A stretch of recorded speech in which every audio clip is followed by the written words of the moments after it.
Bem-vindos ao 7º episódio do Agenda Cast sobre Progestão RPPS. Como eu mencionei no episódio anterior, faremos uma série com 5 episódios para detalharmos o tema.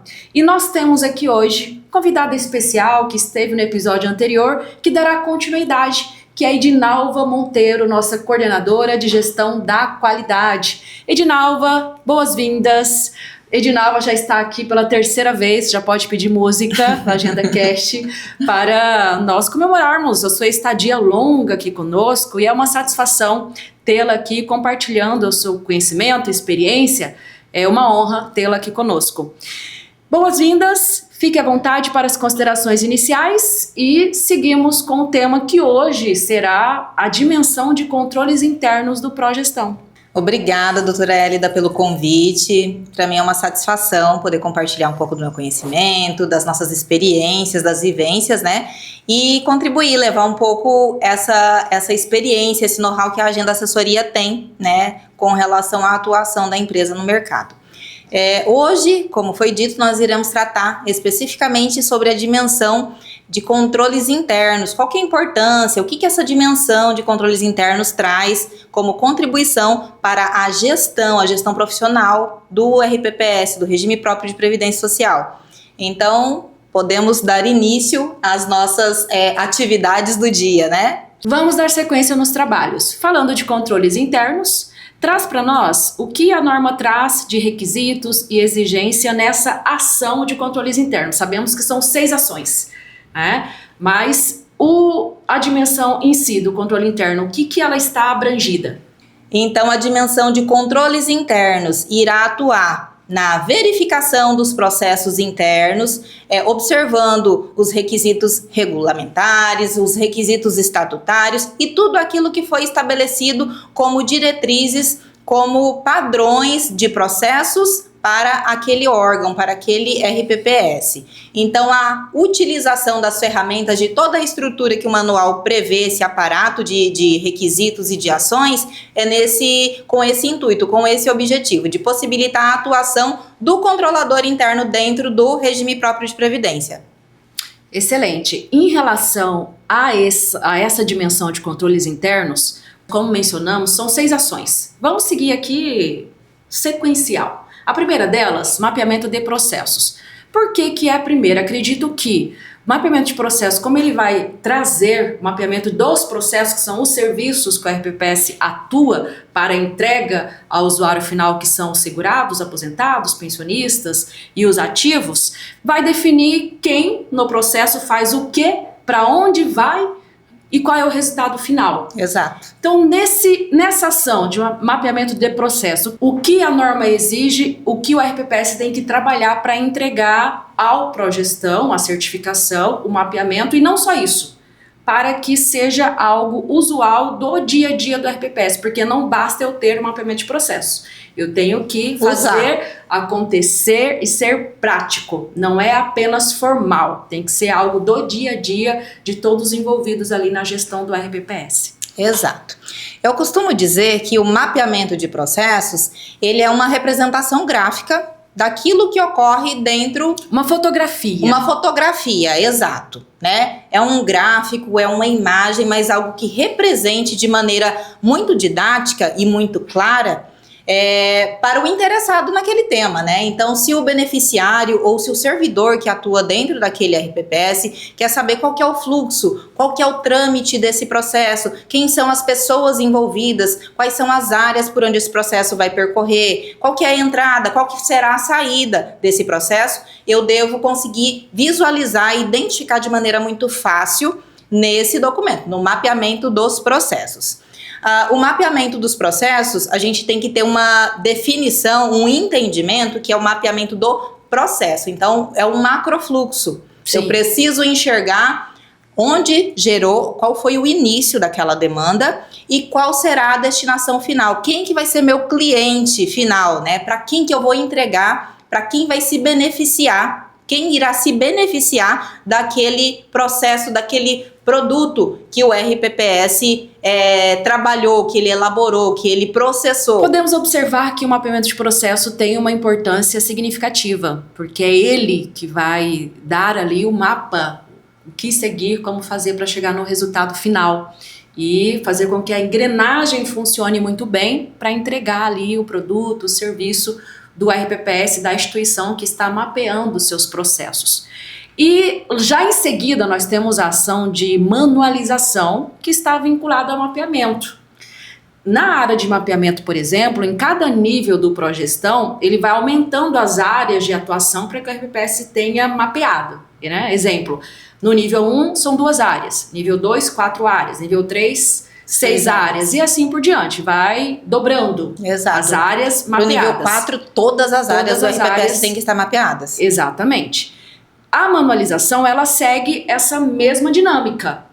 Então, ela está vinculada com o mapeamento. Anda de Eu mãos tenho dadas. as áreas mapeadas, logo, elas precisam estar manualizadas. Exato. Fala para nós da manualização. Como eu atuo, como a RPPS trabalha a manualização para entregar esse produto conectado ao mapeamento de processos. Perfeito. A manualização dos processos é o descritivo do que foi apresentado naquela ferramenta gráfica, né? A ferramenta visual, que é o fluxo, ou fluxograma, ou mapa do processo. Então, o manual do processo vai descrever de maneira muito detalhada, né? Começando pelo objetivo desse processo, quem são os envolvidos, então as competências precisam estar bem definidas no manual desse processo que será descrito, quais são as regulamentações que esse processo rege, né? Quais são as normas, as leis, os decretos municipais, estaduais que estão envolvidos em meio a esse processo, e em seguida nós temos o detalhamento, né? O passo a passo propriamente dito, de como aquela atividade é desempenhada, desenvolvida dentro do instituto, dentro do regime próprio de previdência.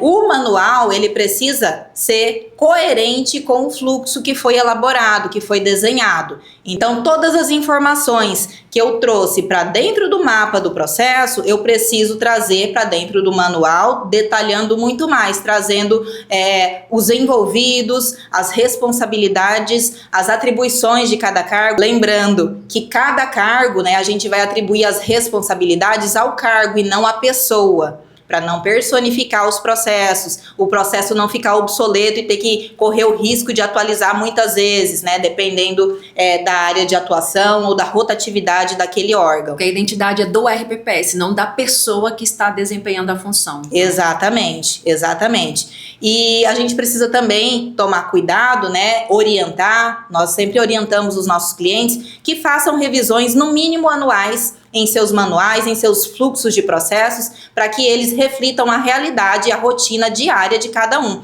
para que seja uma ferramenta útil, né? Útil para o servidor que trabalha dentro do RPPS, útil para o segurado que pode também usar desse benefício, né? Conhecendo quais são, né, o leque de serviços que estão disponíveis para ele ali dentro desse instituto, dentro desse RPPS. E o instituto, ele é muito dinâmico. Muda a gestão, cria-se novos setores, extingue-se e assim sucessivamente. E o fluxo ele tem que acompanhar essa mudança, essa dinâmica. Se eu alterei nomenclatura de setor, se eu suprimi um setor, criei novos setores, o fluxo ele precisa acompanhar essa evolução. E é onde a necessidade de revisar e o fluxo ele caminhar junto com essas reestruturações que acontecem, que foi o que você pontuou. Então a importância exatamente mora nesse ponto. Importante destacar que o software de gestão previdenciária da Agenda Assessoria, o Sisprev Web, tem no workflow para ser configurado o fluxograma e a manualização, a descrição das atividades que são feitas em cada etapa do processo. E esse fluxograma ele fica disponível para todos os usuários terem acesso. E vamos um pouco mais além. No Sisprev, você consegue dizer ali quanto tempo o processo fica em cada setor. No atendimento, recebeu um segurado, iniciou-se o processo ali no atendimento. Quanto tempo o atendimento tem que ficar com o processo, desempenhar as atividades ali no setor e tramitar para o próximo setor. Digamos que seja análise de concessão do benefício. Aí a análise também tem o tempo definido que ele pode ficar com o processo e tramitar para o próximo. E com esses prazos definidos no fluxo, Edinalva, é que lá no processo o gestor terá alertas se o prazo está sendo cumprido ou se está sendo extrapolado. Exatamente. Lembrando que essas regras, né, são todas parametrizáveis. Então, de acordo com a rotina de cada instituto, de cada cliente, a gente consegue personalizar para cada área. Quanto tempo que o atendimento deve ficar? Eu defini que o meu atendimento ele pode ficar até 5 dias com esse processo parado antes dele seguir para a análise da concessão. Não, eu quero que os meus processos caminhem mais rápido. Eu vou dar para o atendimento 2 dias, né, para que ele se organize e encaminhe para a área seguinte. Então, tudo isso é possível de ser parametrizado através do SISPREV.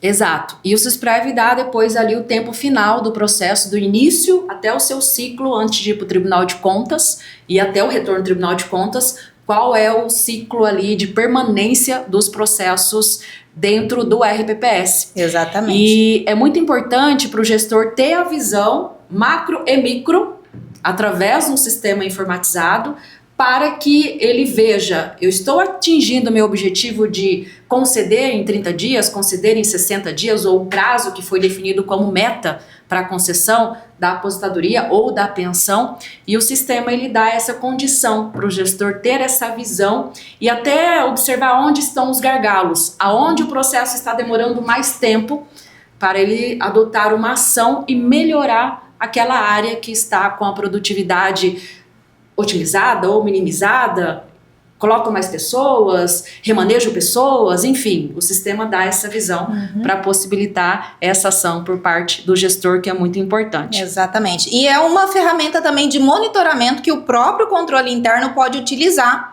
para realizar as verificações, né? As verificações nas rotinas, se elas estão sendo seguidas ou não, se encontrou algum gargalo e que precisa ser corrigido.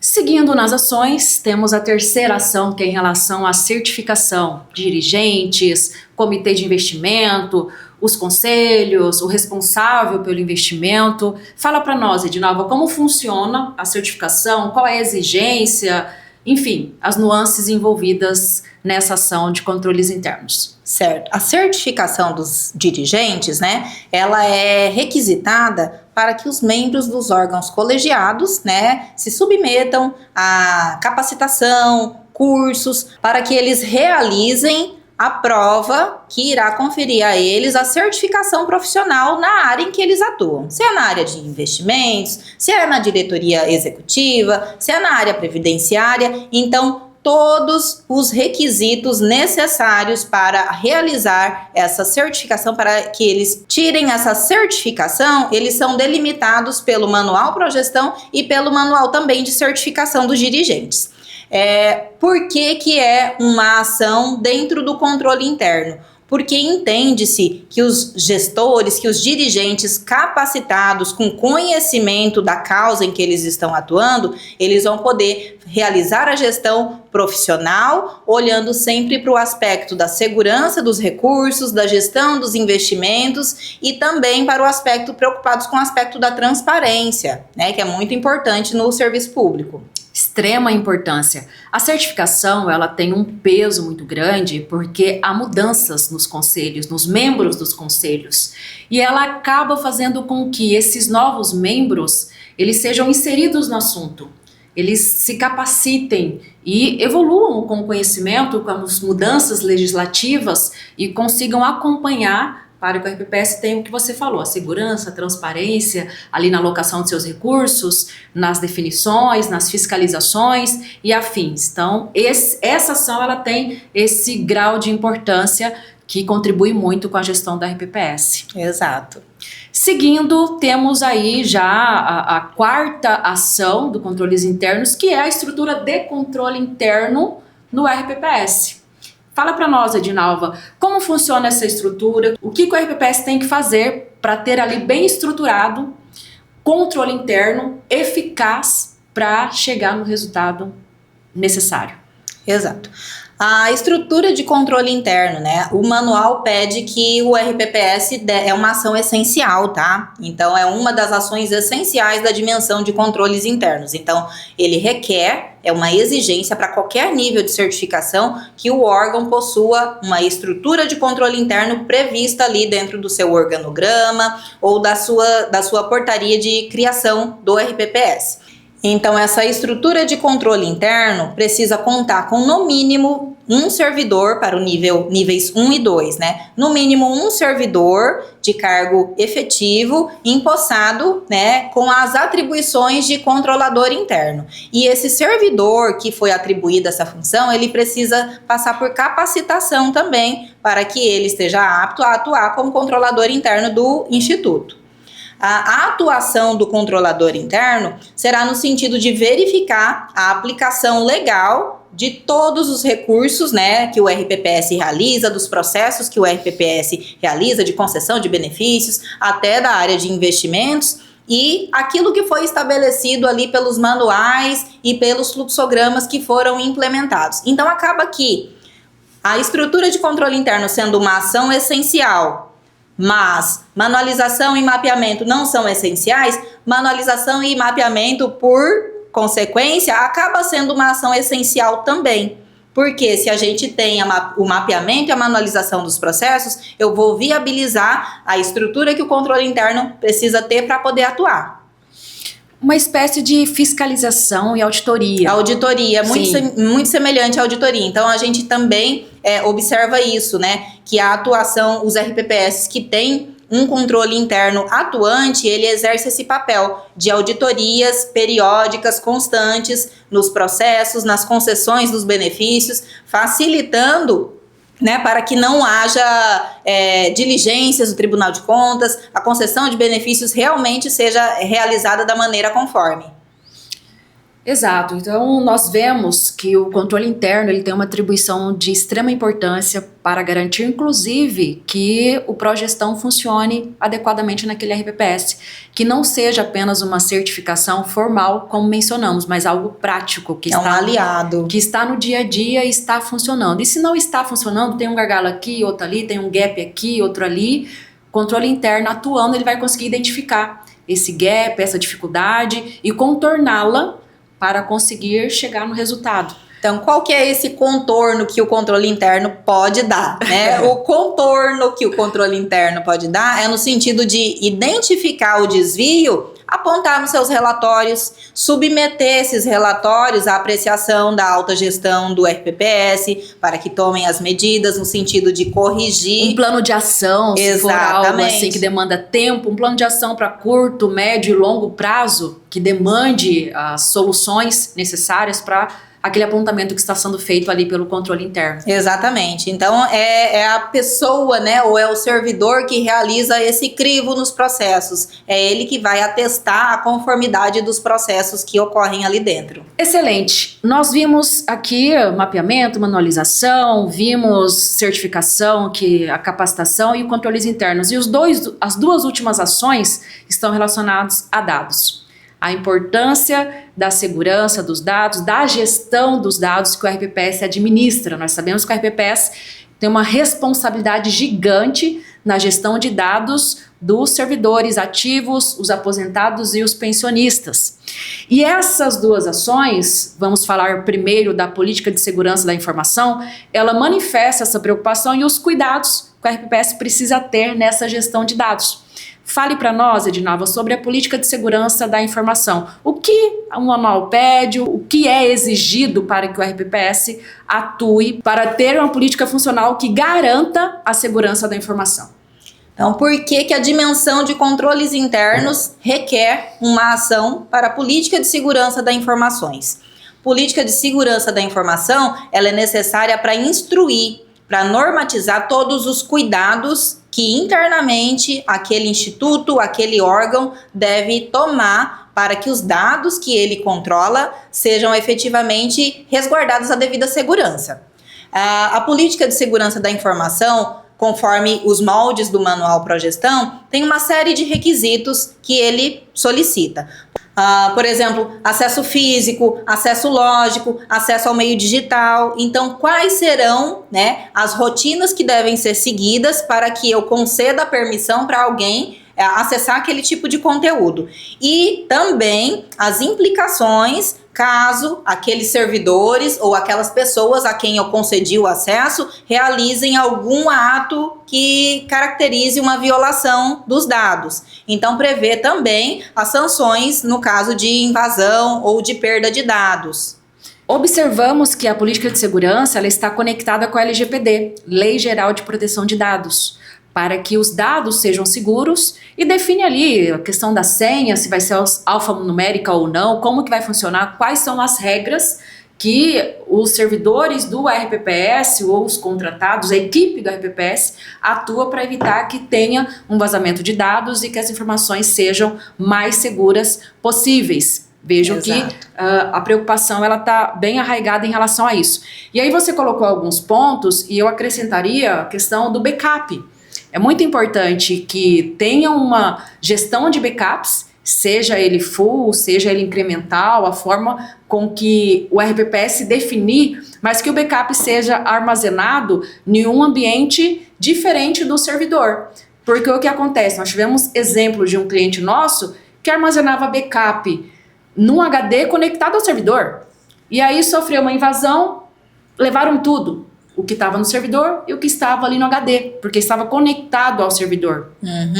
Exatamente. Nos processos de auditoria, a gente sempre parte para o ponto de vista assim do completo caos, né? Numa situação... Tem que pensar no caos completo. Exatamente. Então, numa situação de incêndio, pegou fogo na estrutura física, como que você tem esses dados resguardados se você está com o HD no mínimo, conectado? Um backup em nuvem. No mínimo, exatamente. Então, seria uma política, né, uma rotina instituída para recuperação de dados. Então, a rotina instituída backups automatizados, realizados em nuvem, para que não ocorra também a questão de facilitar que o erro humano ocorra, né? E atribuir a alguém a rotina... Esqueci de clicar no botão para gerar fazer o backup. É só clicar no botão, mas esqueci. Mas quando você automatiza essas atividades, nessas rotinas, você evita esse tipo de perda, né? Esse tipo de situação, como eu disse, é catastrófica.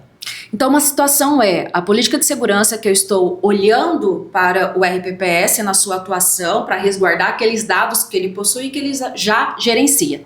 A próxima ação, que é o controle de dados, realização de censo, prova de vida, envio social, CIRC, já é a preocupação dos dados manterem atualizados e o RPPS conseguir extrair o melhor dos dados para sua atividade fim, que é a concessão de benefícios, que é a arrecadação, folha de pagamento e demais. Fala para nós, Edinalva, nessa ação do controle de dados, que é a última de controles internos, o que essa ação traz de importante para o RPPS atuar e manter esses dados atualizados? Certo. Essa ação ela é tão importante que ela é a segunda ação essencial da dimensão de controles internos. Então, para que ela serve, né? Ela serve para instituir rotinas para esse RPPS para evitar que haja a concessão ou pagamento do benefício indevido. Então, a atualização, a gestão do controle da base de dados cadastrais vai permitir não só que o cálculo atuarial, as projeções que serão feitas com base naqueles dados que foram levantados, se eles estiverem realmente atualizados, as projeções elas serão mais fidedignas ao que de fato serão despesas que esse instituto terá lá no futuro.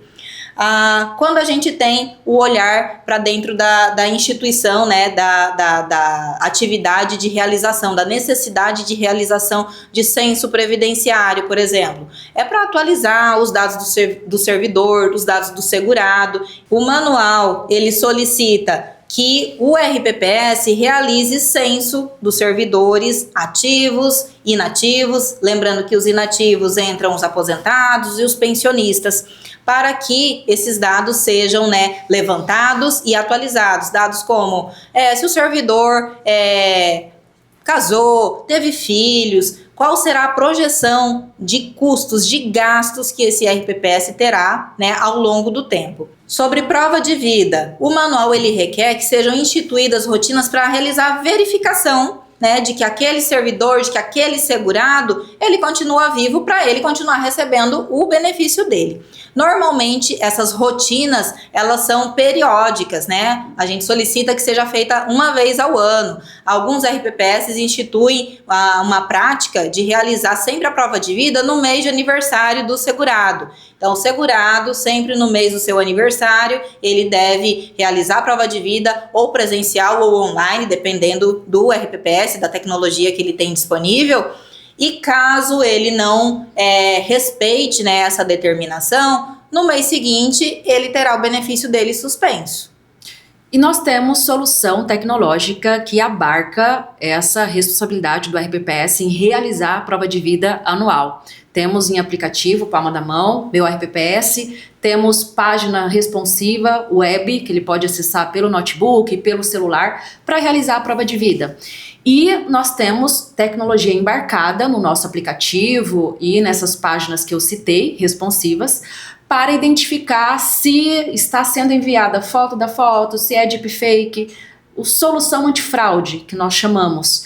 Porque nós sabemos que existe alguns segurados que usam essa prática porque já faleceu e aí às vezes a família continua ali recebendo benefício, aí quando vem para fazer a prova de vida, alguma fraude tentam passar para continuar recebendo benefício. E a tecnologia hoje, ela tem essas formas de evitar que essa fraude aconteça quando não é presencial. Porque quando é presencial, a pessoa tem que ir para comprovar que está vivo. E com a tecnologia ele pode fazer da casa, onde estiver, mas com essa segurança para o RPPS ter ali informação fidedigna de que aquele segurado, ele de fato está vivo para continuar recebendo o benefício. Nós vimos, inclusive, o caso que repercutiu em mídia nacional, que levou o parente falecido, faleceu na hora ou no percurso, ainda não foi comprovado totalmente, mas que não estava vivo naquele momento, na hora da comprovação da prova de vida. Se isso acontece muitas vezes no presencial, quem dirá no digital, que as pessoas tentam burlar, mas a tecnologia trouxe aí medidas alternativas para minimizar essas situações e dar a segurança para que a realização da prova de vida seja segura, eficiente e confiável. Exato, exato.